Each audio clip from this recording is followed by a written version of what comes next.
আপনাদের এখন দেখাচ্ছি কন্নমের মেন যে স্ট্যান্ড, দোকানপত্র, আর এই পাহাড়ের ঢালে চা বাগান। দেখুন উপরে ওই সব চা বাগানের উপর উঠে সব ছবি তুলছে। এখানে চা বাগানের দৃশ্য, মনোরম দৃশ্য।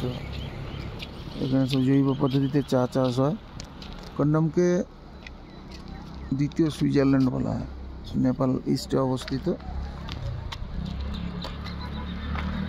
এরকম কন্নমের মেন বাজার। সোজা ওই উপরে দেখতে পাচ্ছেন অনেক মানুষজনের পতাকা, নেপালের যে পতাকা উঠছে ওই জায়গায় পর্যন্ত যাওয়া যায়। 2 কিলোমিটার হাঁটতে হবে। এই দিকটায় রয়েছে, আমার পিছন দিকটাতে রয়েছে কন্নম লেখা ভিউ পয়েন্ট। আরও একটু সামনে গেলে একটা স্কাই ওয়াক রয়েছে। স্কাই ওয়াকে যাব না, ছোট্ট স্কাই ওয়াক,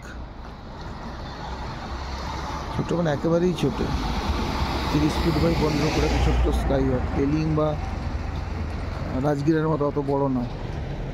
আর এদিকে দেখুন সমস্ত হোটেল, ঘরবাড়ি, ফটো আঁকা ছবি।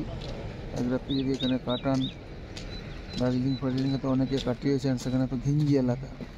এখানে নিরিবিলিতে এক রাত্রি একদিন কাটাতে পারেন, খুব ভালো লাগবে। কন্নমের দৃশ্য দেখাচ্ছি আপনাদের কাছে। কন্নমের দৃশ্য, এখানে খাওয়ার দোকান অনেক কিছুই রয়েছে। এদিক থেকে গাড়ি সোজা চলে যাচ্ছে কাংড়িটা, ইলাম, কাঠমান্ডু।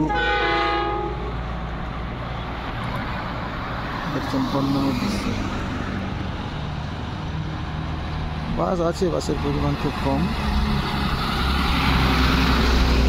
বাসগুলোতে ওই দিক থেকে পিক্কল থেকে আসছে।